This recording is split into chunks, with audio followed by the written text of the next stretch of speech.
Alors bonjour à tous, bienvenue sur cette vidéo. Alors sur cette vidéo, je vais parler des personnes qui ne croient pas à la perversion narcissique et expliquer un petit peu justement ce que subit la victime, mais peut-être à un autre niveau de ce que l'on entend habituellement. Alors effectivement, j'ai de gentilles clientes qui m'ont fait part de vidéos qui tournent sur YouTube. A priori, il y a une recrudescence de vidéos qui expliquent que la perversion narcissique n'existe pas. Par exemple, des gens qui font de la sémantique et qui disent que ce sont deux termes, perversion et narcissisme, qui ne peuvent pas cohabiter parce que perversion, c'est tourner vers l'autre et narcissisme vers soi, donc ça ne veut rien dire. Alors que, me semble-t-il, au contraire, ça veut bien dire ce que ça veut dire, c'est utiliser l'autre pour son propre intérêt, dégrader l'autre pour se valoriser. Bon, bref, mais je ne vais pas trop m'étaler, même pas m'étaler du tout sur des personnes qui n'y croient pas, parfois pour de mauvaises raisons, pour faire du buzz, ou enfin bon, bref, qu'importe. Je vais plutôt m'intéresser aux personnes qui ne croient pas à la perversion narcissique, mais de toute bonne foi, et dire que, moi, je comprends tout à fait ces personnes, parce que me semble-t-il, si je n'avais pas vécu la chose, j'aurais beaucoup de mal à la comprendre. Et pour cause, je pense vraiment que la perversion narcissique, ça ne s'explique pas, ça se vit, parce que c'est quelque chose qui se passe vraiment tellement à un niveau inconscient et tellement à un niveau en fait régressif, c'est ce que je vais expliquer sur cette vidéo, que je comprends que des personnes soient extrêmement dubitatives. Alors en plus de ça, qu'est-ce qu'on nous explique dans les médias, au niveau des grands médias? Qu'est-ce qu'on entend? Alors on entend que le pervers narcissique, c'est une personne qui a un vide intérieur, bon déjà ça, pas facile à comprendre, et qui a besoin de se nourrir des autres, ça aussi, quand même difficile à comprendre, et qui donc va choisir une victime qu'il va dans un premier temps porter au nu, et dans un second temps, il va la dégrader progressivement jusqu'à la détruire, et il utilise une communication floue. Bon, alors la personne qui entend ça, elle se dit, ah oui, alors, et puis généralement c'est illustré avec quelques exemples du style, ah ben t'as une jolie robe, mais t'aurais pas un peu grossi? Ou bah tiens, ton plat est délicieux, mais il manque quelque chose. Voilà. Et donc la personne qui entend ça, elle se dit, mais finalement, moi aussi, au début de notre rencontre, tout était merveilleux, j'étais une chouette personne, j'avais plein de qualités, j'étais la plus belle, et puis au fil du temps, mes qualités sont devenues des défauts, ou certaines de mes qualités sont devenues des défauts, mon compagnon ou ma compagne me parle pas bien, me dit souvent que je suis mal coiffée, que je suis mal habillée, que ma bouffe c'est vraiment pas terrible, et voire pire, et puis so what, je suis pas traumatisée pour autant. Ou alors la personne se dit, elle entend ça et elle se dit, mais finalement moi j'ai le même ou la même à la maison, est-ce que je serais pas avec un ou une perverse narcissique, Bon. Et c'est normal de se poser ce genre de questions, sauf que la perversion narcissique, c'est pas à ce niveau-là que ça se joue. Je pense vraiment que ce qui est important de comprendre, c'est que ça se joue à un autre niveau, à un niveau régressif, et ça se joue dans un état, en fait, dans un état hypnotique. Pourquoi hypnotique? Parce que vraiment, le pervers narcissique va mettre sa victime, et d'ailleurs tout le monde en général, en état d'hypnose. Et comment il fait ça? Il fait ça parce que l'hypnose, c'est quoi? C'est un état de confusion, c'est un état donc de conscience altérée, et le pervers narcissique va déclencher ça de par ce qu'il est, ou plutôt de par ce qu'il n'est pas. Parce que le pervers narcissique n'a aucune construction, tout ce qu'il est en fait, c'est du faux, et donc effectivement tout va être faux dans sa communication. C'est vrai qu'il utilise une communication floue, qu'il utilise des injonctions paradoxales, C'est tout à fait vrai, sauf que la communication, ça ne se joue pas que dans les mots. Hein. Vous savez peut-être que la communication verbale, donc les mots, ça représente 7% de la communication, et le non-verbal, eh bien, ça représente 93% donc, hein, de la communication non-verbale. Donc c'est beaucoup plus impactant, beaucoup plus inconscient, donc beaucoup plus impactant. Et c'est quoi la communication non-verbale? Eh bien, c'est le ton de voix, c'est les mimiques, la gestuelle, la posture, c'est tout ça. Et comme le pervers narcissique, lui, tout est faux, eh bien, tout ce qui représente sa communication, eh bien, tout est confus et tout est incohérent. En fait. Et cette incohérence-là, eh bien, va créer un état hypnotique chez son interlocuteur. Hein. Par exemple, moi, je me rappelle tout à fait de la personne donc perverse narcissique que j'ai connue. La toute première fois qu'elle me dit quelque chose, vraiment la toute première fois que je rentre en contact avec cette personne, eh bien, je me rappelle que j'ai mis quelques secondes pour comprendre, en fait, l'objet, pour comprendre ses propos, en fait.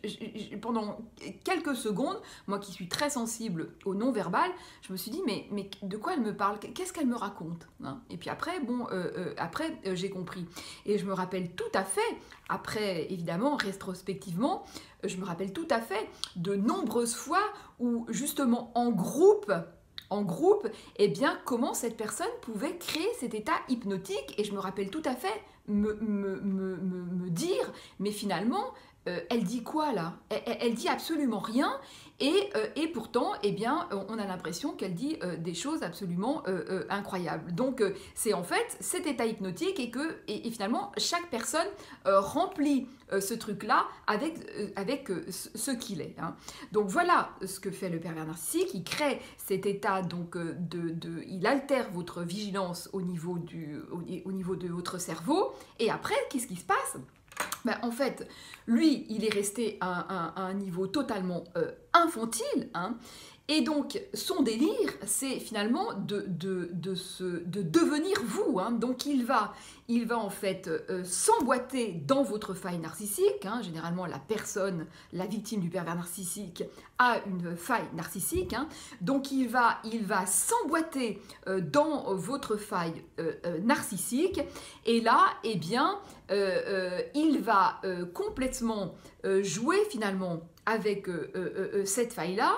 Il va et donc vous allez rester, vous allez régresser en fait, vous allez vous mettre à ce niveau-là, hein, et donc vous allez vous retrouver comme le petit être, le petit enfant, la petite fille ou le petit garçon sans défense, et lui il va titiller cette faille-là, donc il va jouer avec, généralement la faille narcissique, c'est quoi? C'est la peur du rejet, la peur de l'abandon, et le fait de penser qu'on peut être abandonné parce qu'on n'est pas assez bien, on n'est pas assez aimable. Hein. Donc lui, il va jouer avec ça, et finalement, il va dire, eh bien, attention, donc au début, il nourrit cet enfant intérieur, donc c'est tellement délicieux, c'est tellement bon, c'est tellement irrépressible, ces mots qui vous ont tant manqué, il va vous les apporter, donc la nourriture va être waouh. Et puis progressivement, il va vous le retirer en vous disant, quelque part, si pour mériter ces mots-là, il faut que tu sois très gentil, il faut que tu sois à la hauteur, que tu sois parfait, et grosso modo, que tu fasses tout ce que je te dis de faire. Hein. C'est pour ça que la victime, eh bien, elle va pédaler, voilà, parce qu'elle est à ce niveau-là, hein, à ce stade-là, à ce stade infantile. Hein. Et puis ce qui va se passer parfois, quand vraiment c'est très très très très fort, ça va tellement s'emboîter qu'il va vraiment avoir un passage entre la victime et le pervers narcissique. Et le pervers narcissique va quelque part devenir cet enfant intérieur. Hein. Il va avoir une confusion. Et c'est pour ça que la victime aura du mal à lâcher le pervers narcissique. Même parfois une fois qu'elle a compris la chose, parce que le pervers narcissique, elle a l'impression, évidemment c'est faux, hein, mais vraiment l'impression que le pervers narcissique est devenu une partie d'elle-même et que si elle le laisse tomber, eh bien elle s'abandonne. Elle abandonne en fait l'enfant intérieur si souffrant en elle. Donc elle va sans arrêt vouloir encore lui tendre la main, vouloir le sauver, parce que voilà, il y a cet état de confusion. Donc il faut vraiment comprendre la chose et vraiment se détacher et se réapproprier, si j'ose dire, cet enfant intérieur et vraiment le rassurer, le penser, lui apporter les mots et la nourriture dont il a besoin. Hein, c'est ça qu'on fait en accompagnement, hein, et c'est vraiment ça qu'il faut comprendre. Le pervers narcissique n'est qu'un support. Il faut vraiment en fait comprendre que c'est vraiment l'enfant intérieur qu'il faut soigner et non pas le PN. Hein. Voilà. Et voilà. Et c'est aussi pour ça que des victimes aussi arrivent parfois arrivent dans mon cabinet en disant mais alors elles sont vidées, épuisées totalement et elles n'arrivent pas à mettre de mots sur ce qui se passe.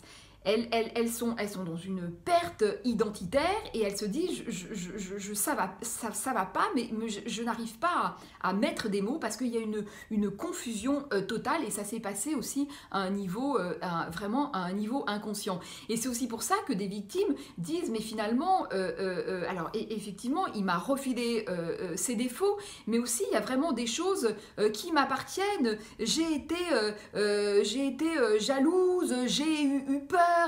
Enfin voilà, mais oui, bien sûr, parce qu'il a titillé cette faille et en fait, il vous a fait régresser et vous étiez à ce moment-là un petit enfant et vous n'aviez pas d'autre moyen de vous défendre que d'agir de façon tout à fait infantile. Hein. Voilà, et c'est ce qui fait que vous allez faire ça avec un pervers narcissique, mais avec une autre personne, jamais vous feriez ce genre de choses. Hein. Donc il va vous pousser à faire des choses qui ne vous ressemblent pas et vous allez pédaler pour avoir cet amour, cette nourriture. Hein. Et puis parfois, eh bien, effectivement, il va déclencher chez vous des réactions eh bien, que vous auriez eues si vous aviez 3 ans. Quoi, hein. C'est ça qu'il va aller